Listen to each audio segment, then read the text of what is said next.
Welcome to the Steve Stine Guitar Podcast, brought to you by guitar-Zoom.com. If you want to improve your guitar playing, keep listening. If you want to improve even faster, go to guitar-Zoom.com, where you'll find all of Steve's premium courses, masterclasses, and memberships that'll help you quickly and easily improve your playing. Now here's your host, Steve Stine. What we're going to be doing today is we're going to be talking about bending. And I'm going to talk about standard bends, and I'm going to talk just a little bit about exotic bends. And maybe this week what we can do is we can try and focus on optimizing our bends a little bit. So what I want you to do is if you get a chance, just chat in the wherever you are. Let me know if you're from YouTube or Facebook or whatever. If you are on Facebook, if you go to either the Steve Stine channel or the Steve Stine Guitar channel, you can actually respond to the chat, and I will see what you post. So just let me know, and we'll go from there.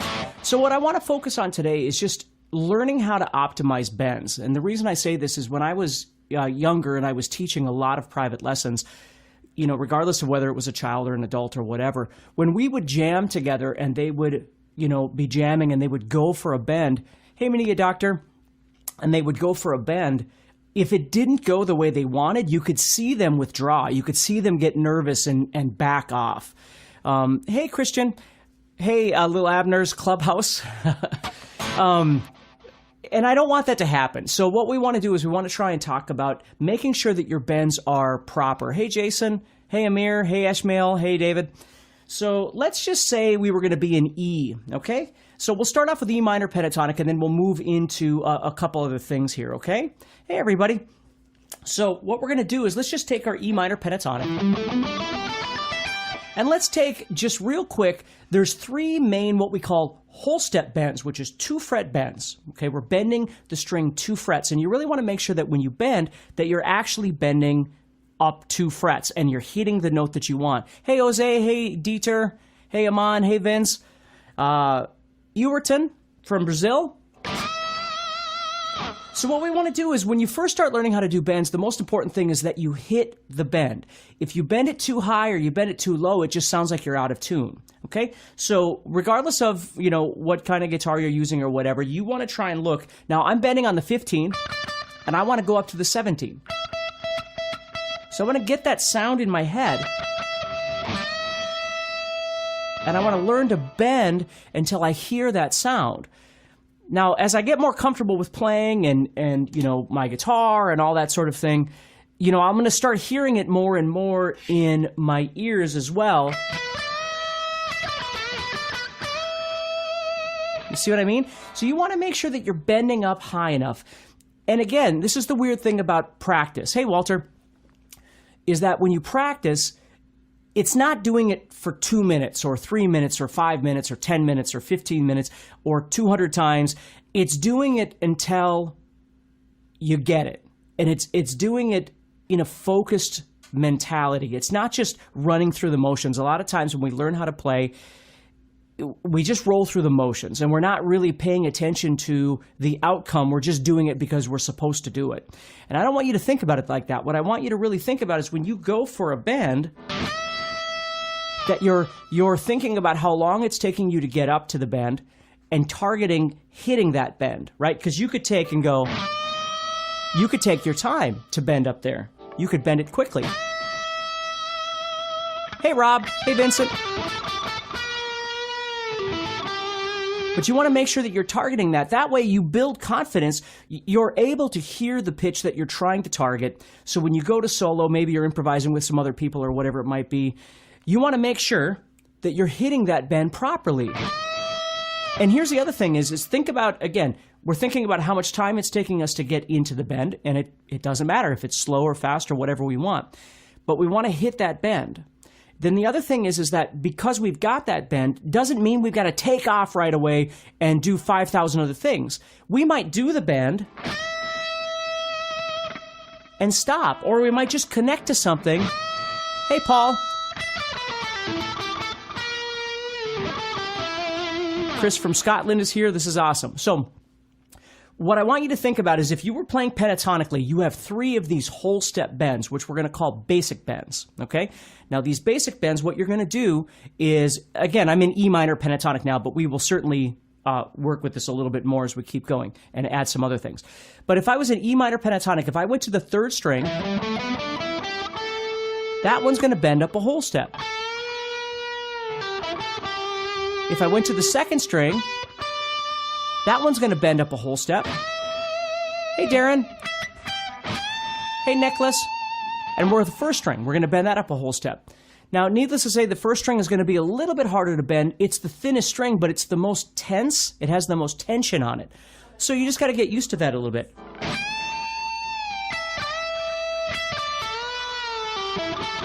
So again, you don't have to use all three at the same time. It's just learning to feel the distance on all of those. So we learn how to think about coming into the bend, right? We might be coming into the bend from a movement. We might be coming into the bend from, hey, Paul, we might be coming into the bend from a slide or something like that. I mean, always remember you're either coming in from this direction or you're coming into it from this direction, right? Or you're in the scale and you're moving this way. And it's all okay. It's just be aware of that and practice all of those things. Just because you're practicing the bend itself doesn't mean you're practicing where you're coming from. You want to practice all these things. So we've got the bend now. We're practicing on hitting the right pitch.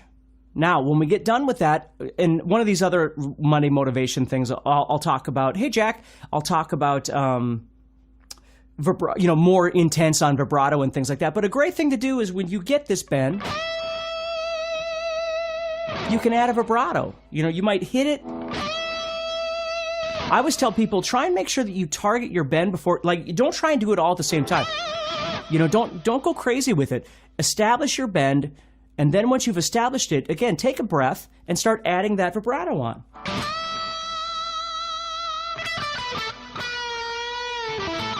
Okay? So those are the 3 whole step bends. Now let's talk a little bit about manipulating the bend itself. Okay? So thank you, Ian. So when we do the bends, what we're going to do, we can bend it up. We can bend it up and bring it back down. We can do what's called a reverse bend, or often called a ghost bend, where we're going to bend it up without picking it. And all people hear is that dissension, which sounds kind of cool. Okay? We can bend, I always call it bend and dip because I don't know what else to call it. But basically what I'm doing is I'm bending up, I'm going to bring it back down a little bit and bend it up again like this. And I get this kind of whiny sound. Hey, Don. Hey, SD. Hey, Farshad. Hey, David. Hey, Midnight Thunder. Hey, the bald one. You see? You got to have fun with it. If you understand the distance that you're trying to target, what you can do is you can take as much time as you need around here and decide what you want to do with it. I think back on, the early days of learning a lot of Kiss stuff with Ace Frehley and things like that. And he would do these, these big, wide, what I always called a siren bend, because they sound like a police siren kind of. So there's lots of different kinds of things like that we can do with bends too. There's all kinds of things. My point is it's not just a matter of bending a string. It starts there, and we manipulate that, and we learn to master how that sounds and how that feels. And then what we do is we start learning how to mess with that a little bit. Hey, Justin. Hey, Russ. Hey, Michael. Hey, Jay. You see? And we start learning how to manipulate that bend. Now, what I want to do, because I don't want to take all of your day here, but what we're going to do is go on to a couple other bends to start thinking about. Now, another really great bend that you can do is, let's say we're in the key of E again. Now, if I can find the note E on my guitar, now I'm going to come up here. I'm going to go up to the E, which is the 17th fret of the second string. I'm going to go up there. And what I can do on this E is I can bend it up 1.5 steps, a step and a half, and it's still going to stay pentatonic. And it has this, it always reminds me of Hotel California, but it's that bend. Hey, Nick. Hey, Mark. Hey, Oba. Hey, Finley. And you get this really great bend. So you might come off a normal, basic or whole step bend, and then head over just 2 frets higher and go, and come into something else. And again, it sounds very commanding because it's so wide, that step and a half. Hey, Kurt, I'm good. Thank you very much. Hey, David. Favorite guitars vibrato for me? Oh, gosh, it's hard to say. There's so many good ones. definitely probably David Gilmour would be one. But then Zakk Wylde, I love his big wide vibratos. Ace Frehley, I love his. There's so many really good ones out there for sure.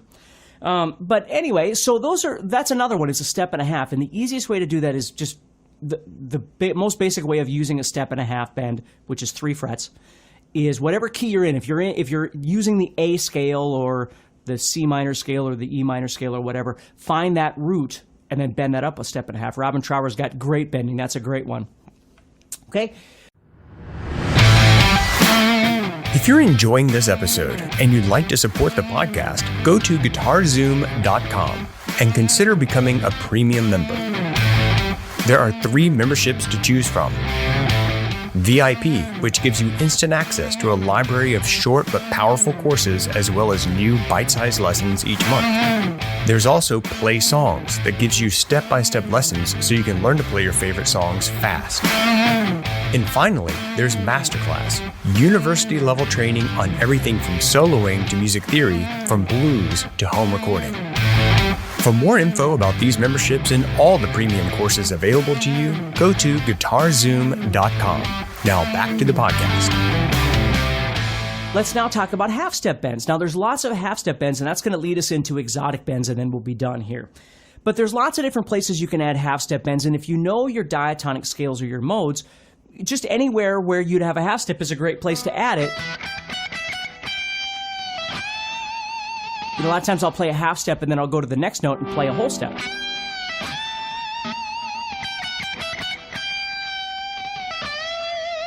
You see, so you combine both half-step and whole-step bends together, and you get a really great sound.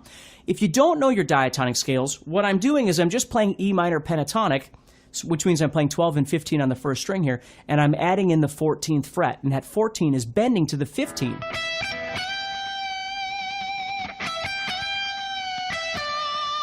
Now, if I want to play in what we call Dorian, I could go to the 14th fret of the second string, which is what we refer to as the major 6th.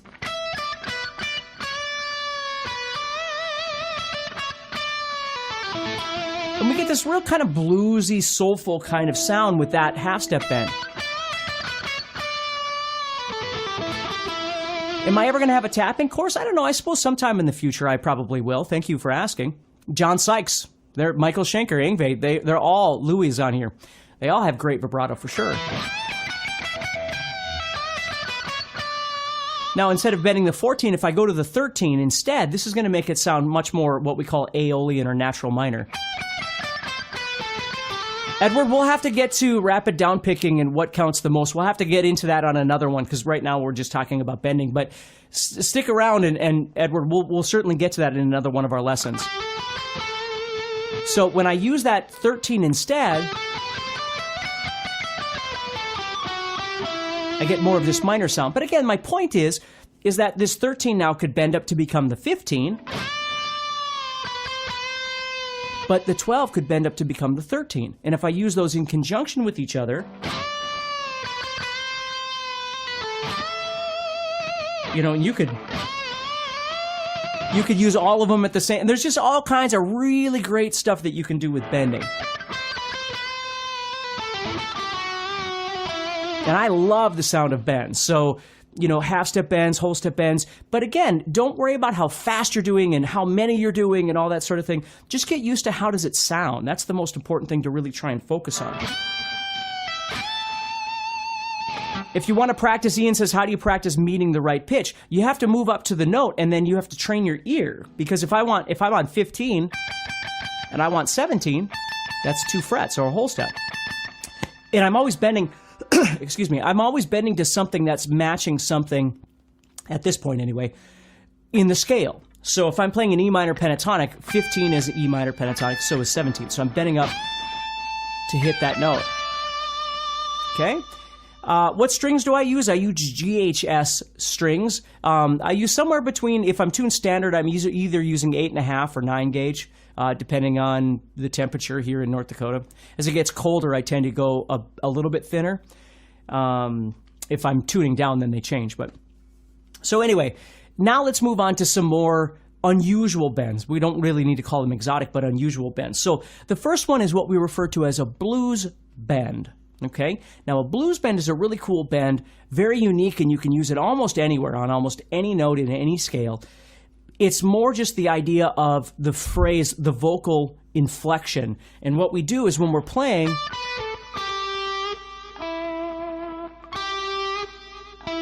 what I'm doing is at the very end, when I'm ready to leave the note that I'm holding, I just give the string just a little twist, and I get that little lift. Now, it's out of tune. Like if I just went, I'd be out of tune. It's not a half step. A blues bend's just a little kind of quarter step. And it makes this great little phrase, this vocal phrase. And again, you can go right away and connect to the next note. Or you can leave a little pause.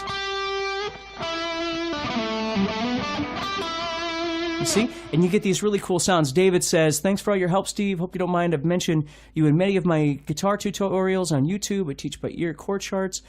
Tell folks if they want to learn the real way and learn theory, peace. Oh, thank you so much, Dave. I appreciate that, buddy. Thank you so much. Hey, Troy.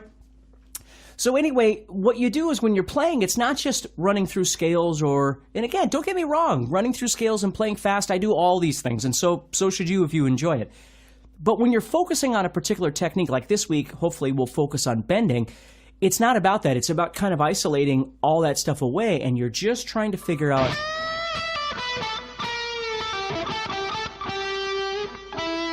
see how I did it, and then I stop? And then I move in, and it really sets up the next note that I'm going to play, which is the root at that point. Dave says, what's my best course for memorizing the fretboard? I have one called Ultimate Fretboard Connection, UFC. That's one worth checking out. Thank you, God Chickle. Thank you, Max.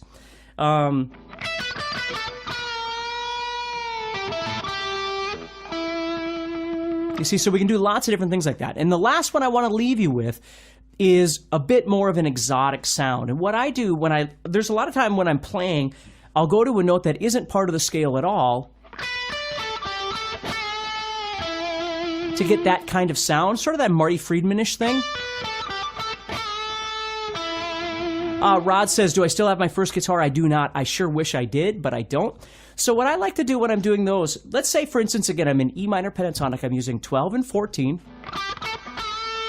And what I do is I go to the note, the 13th note, or 13th fret, excuse me, and I pre-bend it, and then I dip it just a little, and then bend it back up. So it's becoming the 14. And again, it's a bit of an exotic flavor, but it's not like I can't use it in blues or rock or whatever it might be that I'm playing. It depends on how exotic I try to make it sound. Right now, Midnight Thunder, I'm not using any pedals. I'm just using my Kemper. That's all I'm using is my Kemper tone.